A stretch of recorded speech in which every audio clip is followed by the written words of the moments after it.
Welcome to my YouTube channel में BD Singh sir. आज मैं आपको एसिड्स एंड बेसेज का कॉन्सेप्ट बताने जा रहा हूं, जिसमें मुख्य रूप से आज हम आर्हेनियस कॉन्सेप्ट का स्टडी करेंगे। तो आइए हम लोग स्टार्ट करते हैं acids and bases. Acids and bases बहुत इंपॉर्टेंट कंपाउंड है, किसी भी तरह के एग्जाम में ये क्वेश्चन पूछता है।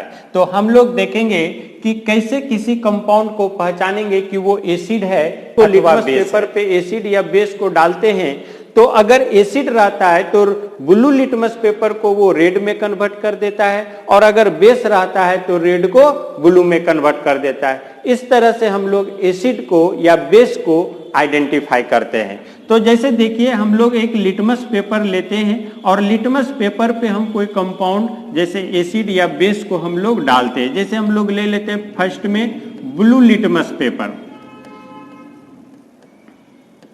ब्लू लिटमस पेपर, इस ब्लू लिटमस पेपर पे हम लोग एक कंपाउंड जैसे कोई कंपाउंड डालते हैं, और ये ब्लू लिटमस पेपर जो है इसको ये रेड में कन्वर्ट कर दे।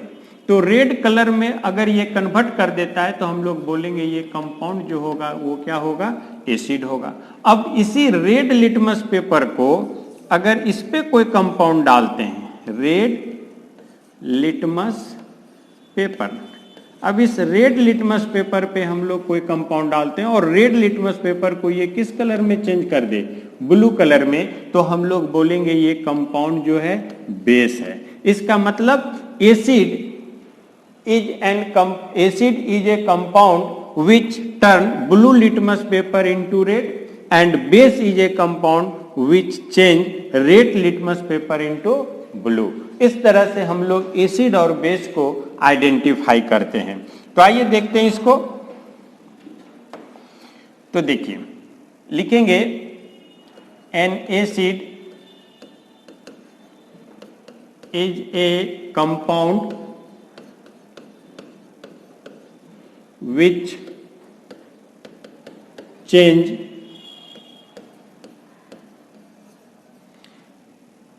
blue litmus paper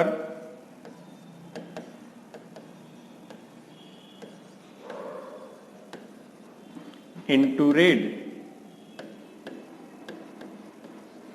है ना।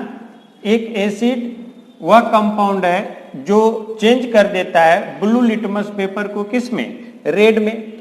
while a base is a compound which change red litmus paper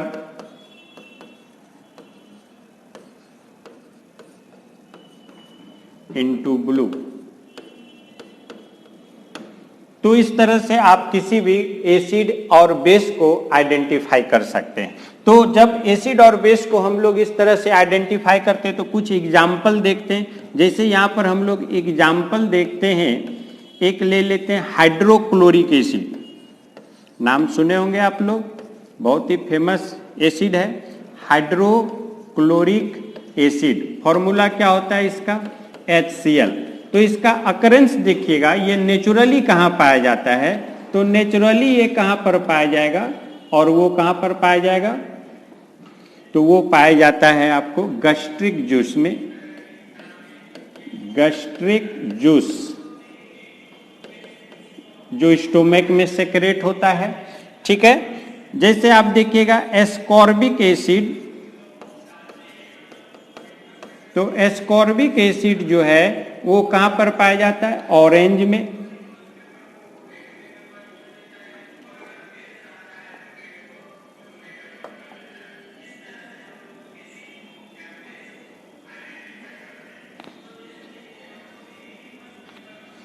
ascorbic acid किस में पाया जाएगा, ऑरेंज में। टर्सरिक एसिड देखिएगा,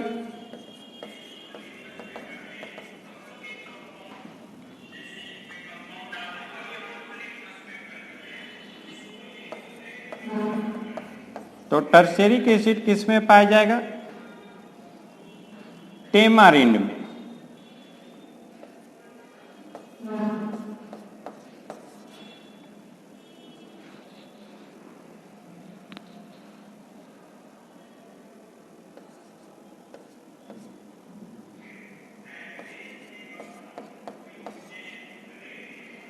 ये किस में पाया जाएगा?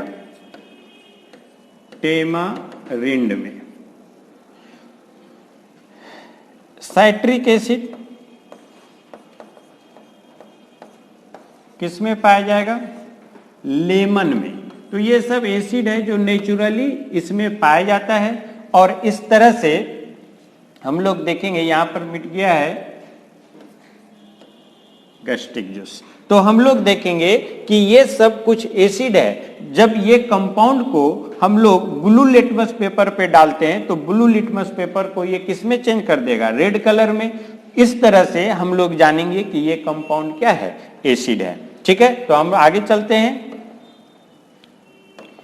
अब देखेंगे हम लोग कुछ बेस, जैसे देखते हैं एक, जैसे सोडियम हाइड्रोक्साइड। सोडियम हाइड्रोक्साइड एक बेस है। इसका फॉर्मूला क्या हो जाएगा? NaOH। पोटेशियम हाइड्रोक्साइड,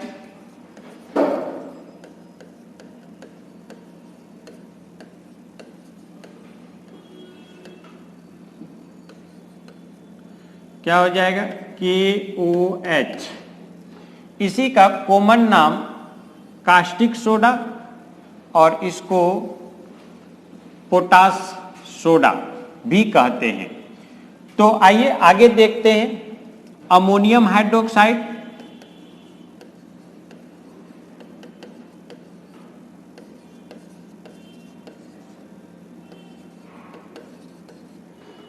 फॉर्मूला हो जाएगा NH4OH। तो ये सब कंपाउंड कुछ बेस है जिसको हम लोग डालेंगे अगर रेड लिटमस पेपर पे तो ये उसको ब्लू कलर में चेंज कर देगा। तो ये सब कुछ एसिड और बेस का एग्जाम्पल है।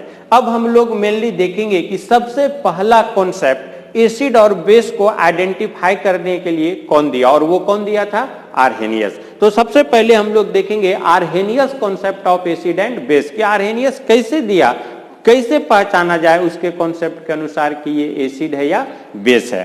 तो इसको हम हटा देते हैं। तो आगे हम लोग देखेंगे concepts of acids and bases.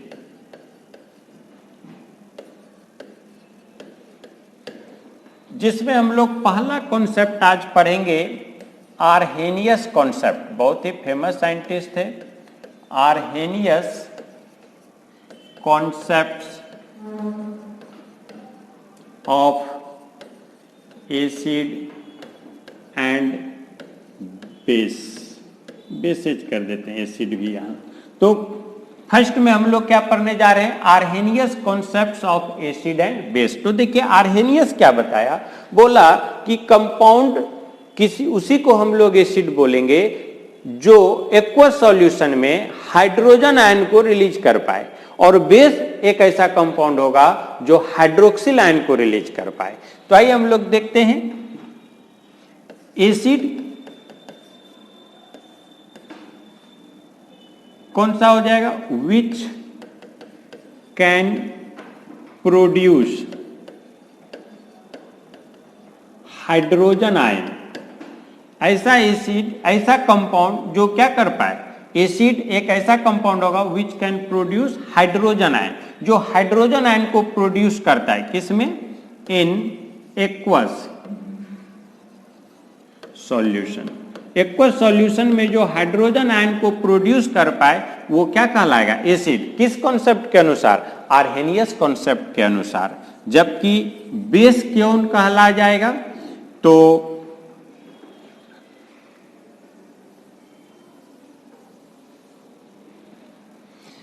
देखेंगे, N acid is a compound which can produce hydrogen ion in aqueous solution. एक एसिड ऐसा कंपाउंड होगा जो हाइड्रोजन आयन को प्रोड्यूस करेगा। किसमें?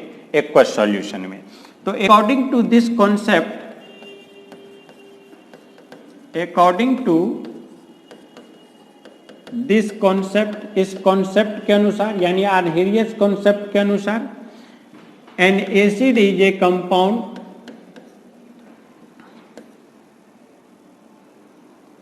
N acid is a compound which can produce hydrogen ion in aqueous solution। एक acid वैसा compound है जो हाइड्रोजन आयन को प्रोड्यूस कर पाए एक्वस सॉल्यूशन में। तो हम लोग देखेंगे एग्जांपल में, जैसे HCl देखते हैं, इसको हम लोग एक्वस सॉल्यूशन में ले लेते हैं, जलीय घोल इसको बोलेंगे। तो ये H+ आयन और Cl- आयन एक्वस सॉल्यूशन में ये हाइड्रोजन आयन को प्रोड्यूस कर देगा। तो हम लोग बोलेंगे ये आर्हेनियस कॉन्सेप्ट के अनुसार क्या है, एसिड है। H3 या H2SO4 को देखेंगे तो ये भी क्या करेगा, स्टेप वाइज प्रोड्यूस करता है। हम डायरेक्ट लिख दे रहे 2H+ aqueous SO4 2- aqueous ion. इस तरह से कोई भी आप एसिड देख लें जो H3PO4 एक्वस कंडीशन में वो हाइड्रोजन आयन को प्रोड्यूस कर दे तो वो आर्हेनियस कॉन्सेप्ट के अनुसार एसिड होगा। तो ये सब कुछ आर्हेनियस कॉन्सेप्ट के अनुसार एसिड होगा जो एक्वस सॉल्यूशन में, जलीय घोल में अपने हाइड्रोजन आयन को प्रोड्यूस करने की एबिलिटी को रखता है। तो ये हो जाएगा आर्हेनियस कॉन्सेप्ट के अनुसार एसिड। अब हम लोग देखेंगे बेस। तो बेस में क्या हो जाएगा, according to this concept, short में अकॉर्डिंग को ऐसे लिखेंगे, according to this concept base is ए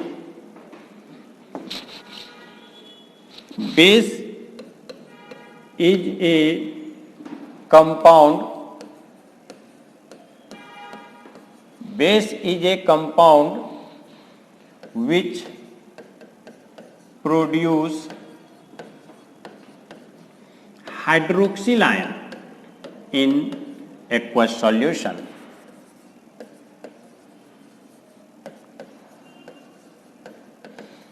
तो क्या कहा गया कि बेस एक ऐसा कंपाउंड होगा जो हाइड्रोक्सिल आयन को प्रोड्यूस करेगा एक्वस सॉल्यूशन में। एग्जांपल में देख लीजिए, NaOH सोडियम हाइड्रोक्साइड जो है, Na+ और OH- आयन, इस तरह से देखिए ये एक्वस सॉल्यूशन में क्या करेगा, प्रोड्यूस करेगा हाइड्रोक्सिल आयन को। तो यहां पर हम लोग बोलेंगे कि ये क्या है, एक आर्हेनियस कॉन्सेप्ट के अनुसार बेस, यानी सिंपली बेस भी कह सकते हैं। KOH देख लेते हैं, पोटेशियम हाइड्रोक्साइड, ये भी एक बेस है और ये भी देखिए हाइड्रोक्सिल आयन को प्रोड्यूस कर रहा है। तो ये सब बेस है जो एक्वस सॉल्यूशन में हाइड्रोक्सिल आयन को प्रोड्यूस करता है। तब कोई भी पूछे कि कैसे हम लोग पहचान पाएंगे आर्हेनियस कॉन्सेप्ट के अनुसार कि वो एसिड है या बेस है, तो क्या बोलेंगे, जो एक्वस सॉल्यूशन में H+ आयन को प्रोड्यूस करे वो एसिड है और जो एक्वस सॉल्यूशन में हाइड्रोक्सिल आयन को प्रोड्यूस करे वो क्या है, बेस है। तो इस तरह से आप इस कॉन्सेप्ट को बता सकते हैं। आइए आगे देखते हैं। तो अब देखिए आपको बता दें कि जब एसिड बेस कंबाइन करता है तो उसको हम लोग बोलते हैं यहाँ न्यूट्रलाइजेशन रिएक्शन, और वो रिएक्ट करके क्या बनाता है, साल्ट। तो थोड़ा सा यहाँ पर हम लोग देख लेते हैं, जैसे HCl एक क्या है, एसिड है और ये कंबाइन कर जाएगा NaOH को। तो ऐसे रिएक्शन को हम लोग बोलते हैं न्यूट्रलाइजेशन रिएक्शन। और जब न्यूट्रलाइजेशन रिएक्शन होता है तो यहाँ पर क्या बन जाएगा, तो यहाँ पर बन जाएगा NaCl और H2O, वाटर रिलीज करेगा। This is a called neutralization reaction. और ये जो बना ये क्या बन गया, साल्ट। क्या बन गया, ये साल्ट। तो जब एक एसिड और बेस कंबाइन करता है तो वो क्या बना देता है, साल्ट। और जब इस तरह का एसिड बेस कंबाइन करेगा तो इसी रिएक्शन को हम लोग बोलेंगे न्यूट्रलाइजेशन रिएक्शन। क्या बोलते हैं? Neutralization reaction. This reaction is called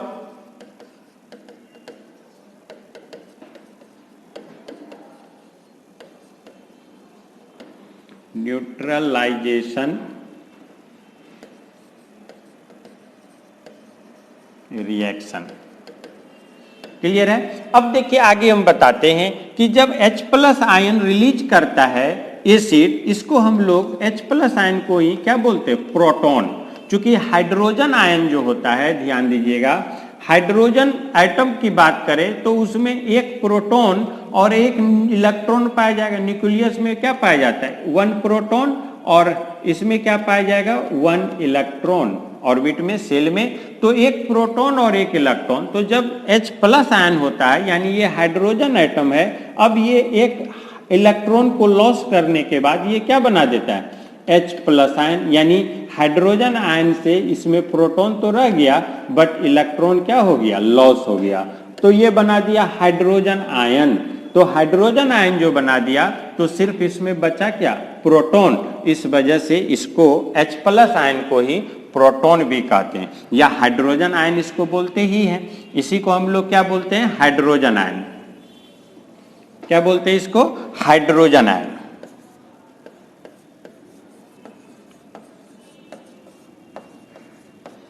अब ये जो हाइड्रोजन आयन है ये इतना ज्यादा रिएक्टिव होता है कि ये फ्री स्टेट में नहीं पाया जाता है। तो हम लोग लिखेंगे hydrogen ion not exist in free state.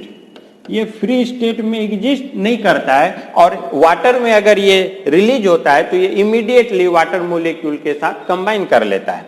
ठीक है, तो लिखेंगे it easily react with H2O water molecule to form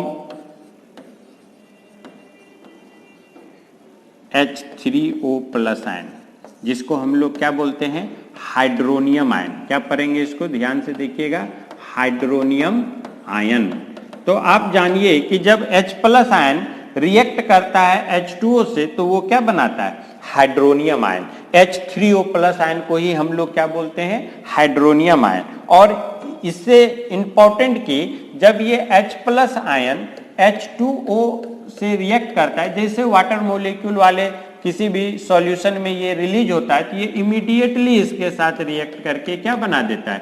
H3O plus ion, यानी हाइड्रोनियम आयन। और हाइड्रोनियम आयन जो होता है ये क्या होता है? तो ये इंटर कन्वर्टेबल होता है H प्लस आयन से। यानी आप कह सकते हैं कि H plus ion equal to H3O plus ion. दोनों का मीनिंग क्या होगा? सेम होगा। H प्लस आयन जो होगा वो H3O प्लस आयन के ही क्या होता है?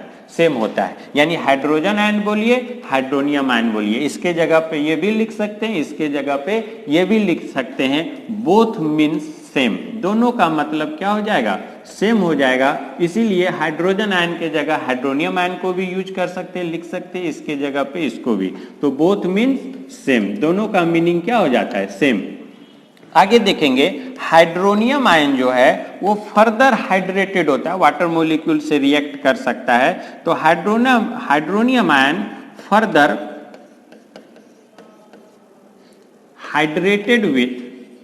Hydrated to form.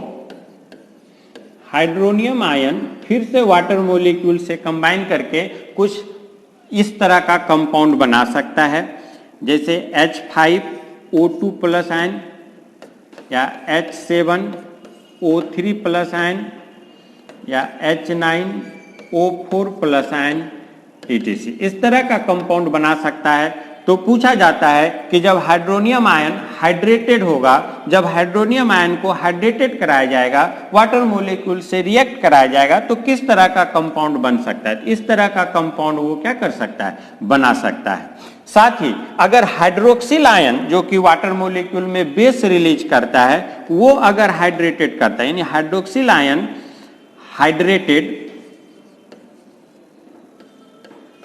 Hydrated to give, तो वो क्या बना देगा? H5 sorry,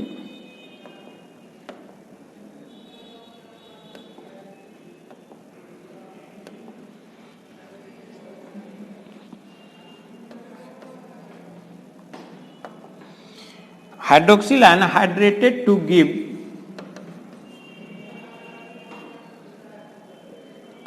H3O2 minus ion, H5O3 minus ion, etc. यानी अगर हाइड्रोक्सिल आयन हाइड्रेट होगा वाटर में तो वो इस तरह का एनायन बनाएगा, और अगर हाइड्रोनियम आयन हाइड्रेटेड होगा तो इस तरह का कंपाउंड बनाएगा। तो ये क्वेश्चन आईआईटी में भी पूछा है कि जब हाइड्रेटेड होगा, जब हाइड्रेशन होगा हाइड्रोनियम आयन का, तो इसमें से कौन सा कंपाउंड बन सकता है। तो ऐसा हाइड्रोजन आयन क्या कर सकता है, या हाइड्रोनियम आयन बना सकता है। तो इस तरह से हम लोग देखेंगे जब हाइड्रोजन आयन या हाइड्रोक्सिल आयन हाइड्रेटेड होगा तो वो किस तरह के आयंस का फॉर्मेशन कर सकता है। क्लियर है। तो आगे चलते हैं इससे आर्हेनियस कॉन्सेप्ट क्या देखेंगे, limitation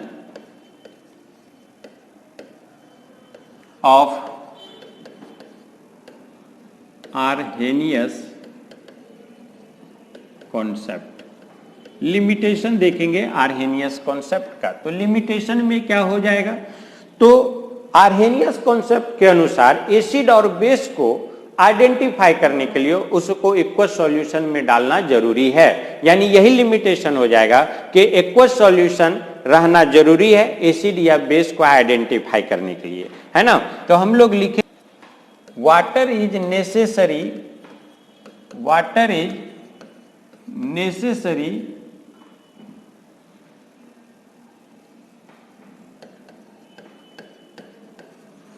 to identify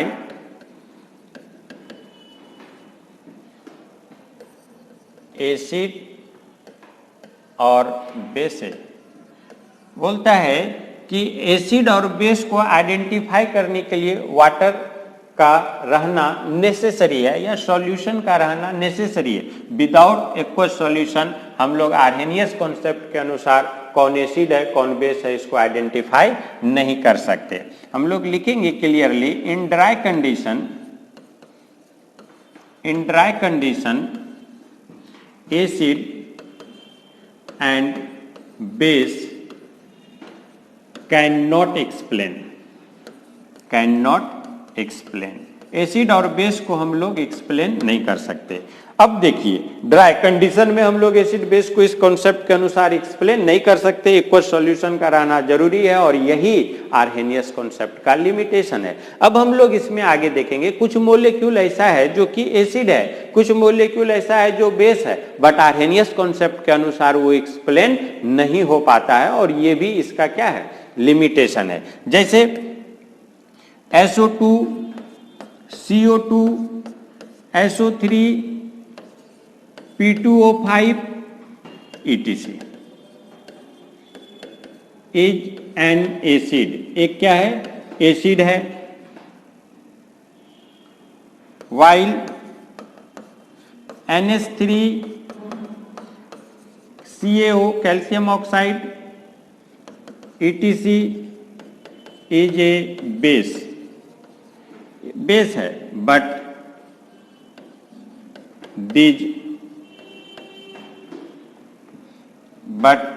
these compound cannot explain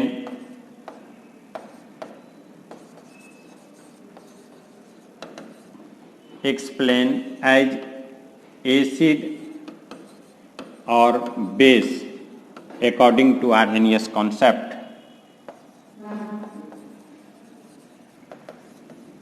According to Arrhenius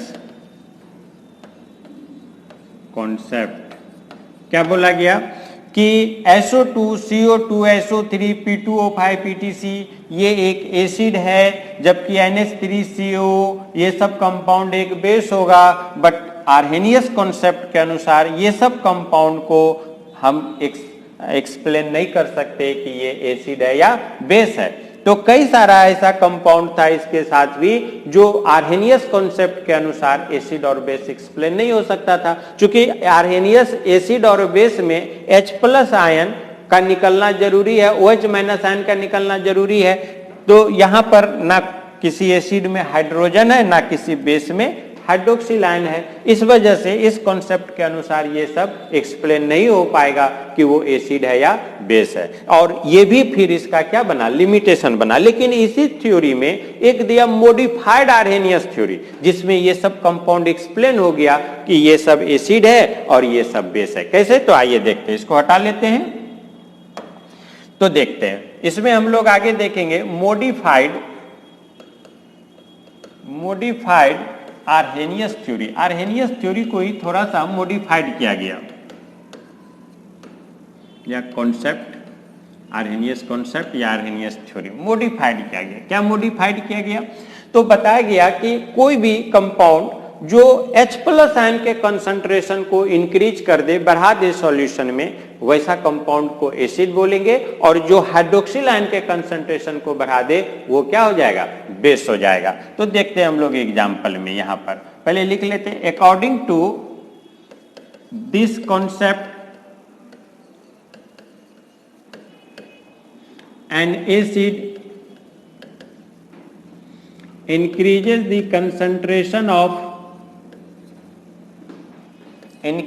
the concentration of hydrogen ion in aqueous solution.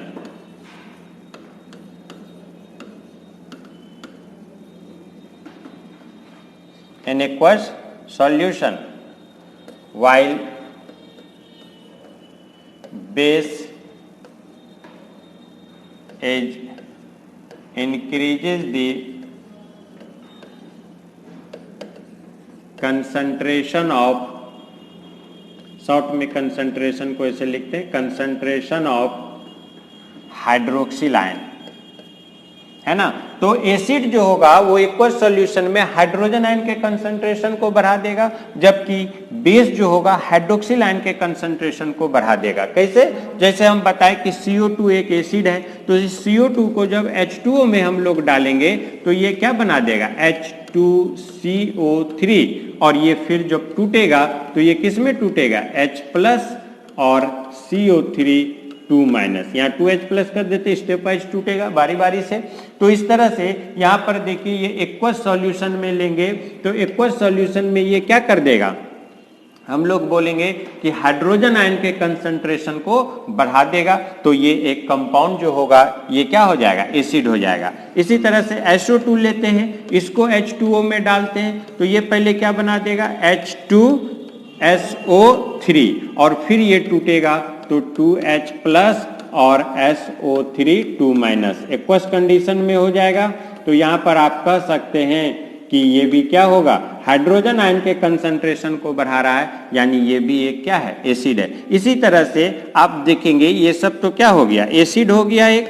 अब देखेंगे बेस के लिए, तो NH3 को जब हम लोग वाटर में डालते हैं और वाटर में घुलाने के बाद ये क्या बना देगा, NH4OH, और फिर NH4OH टूटेगा तो NH4+ आयन में और हाइड्रोक्सिल आयन यानी OH- आयन में। तो आप कह सकते हैं कि ये सॉल्यूशन में किसका कंसंट्रेशन को बढ़ा देगा, हाइड्रोक्सिल आयन के कंसंट्रेशन को। तो ये क्या है, बेस है। तो इस तरह से ये सारा कंपाउंड भी SO2, CO2, SO3, P2O5, ये सब को जब वाटर में घुलाते हैं, डालते हैं, तो ये सब हाइड्रोजन आयन के कंसंट्रेशन को बढ़ा देगा, जबकि NH3, CaO, MgO, ये सब कंपाउंड को जब वाटर में डालते हैं, घुलाते हैं, तो ये हाइड्रोक्सिल आयन के कंसंट्रेशन को बढ़ा देगा। जिससे मॉडिफाइड आर्हेनियस कॉन्सेप्ट में, मॉडिफाइड आर्हेनियस थ्योरी में ये सारा कंपाउंड भी ये पहचान में आने लगा कि ये एसिड है या बेस है, और इसी को बोला गया मॉडिफाइड आर्हेनियस कॉन्सेप्ट। तो ये सब कंपाउंड भी शामिल हो गया। लेकिन बता दे, सभी अभी भी कंपाउंड, मतलब हर तरह के कंपाउंड को कि वो एसिड है या बेस है, अभी भी आर्हेनियस और मॉडिफाइड आर्हेनियस कॉन्सेप्ट से एक्सप्लेन नहीं किया जा पा रहा था। मतलब अभी भी कुछ कंपाउंड ऐसा था जिसको एसिड और बेस क्या है ये पता नहीं चल पा रहा था, और इसी के वजह से फिर दूसरा कॉन्सेप्ट आया। तो दूसरा कॉन्सेप्ट हम आगे पढ़ेंगे, बट अभी हम थोड़ा जानेंगे कि आर्हेनियस कॉन्सेप्ट के अनुसार ही कुछ एसिड को हम लोग बोलते हैं मोनोबेसिक एसिड, किसी एसिड को बोलते हैं डाइबेसिक एसिड, किसी एसिड को बोलते हैं ट्राइबेसिक एसिड। तो किसको बोलते हैं, या किसी बेस को बोलते हैं मोनो एसिडिक बेस। तो आइए हम लोग देखते हैं आगे कि किसको कैसे बोला जाएगा। तो इसको हटा रहे हैं, आगे हम लोग देखते हैं, इसको पढ़ेंगे बेसिसिटी, बेसिसिटी और हाइड्रोक्सिसिटी।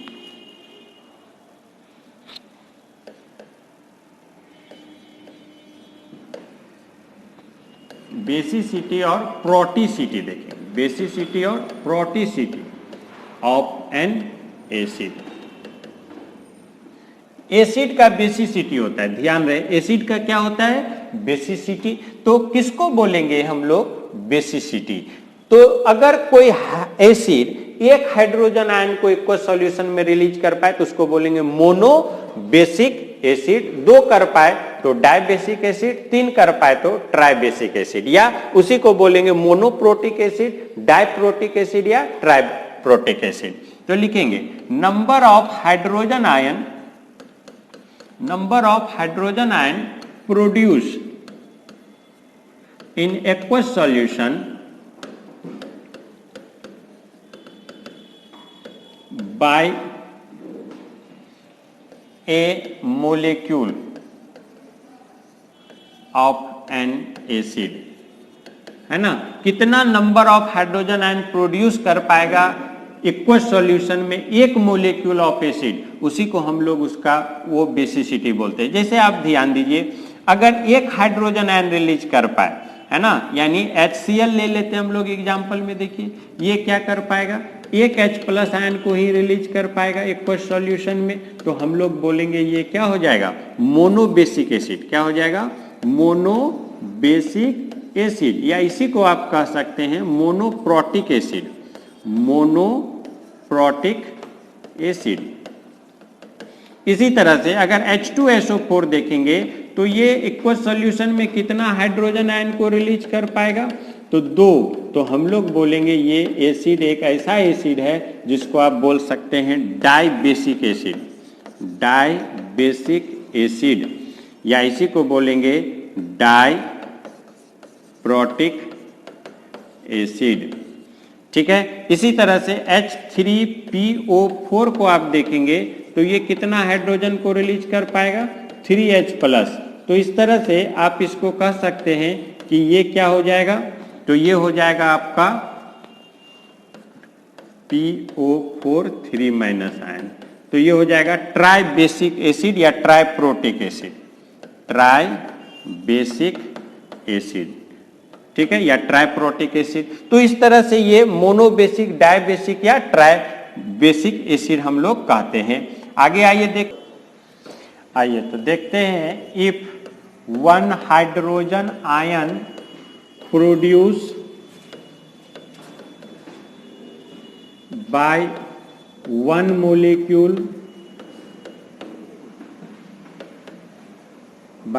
molecule of acid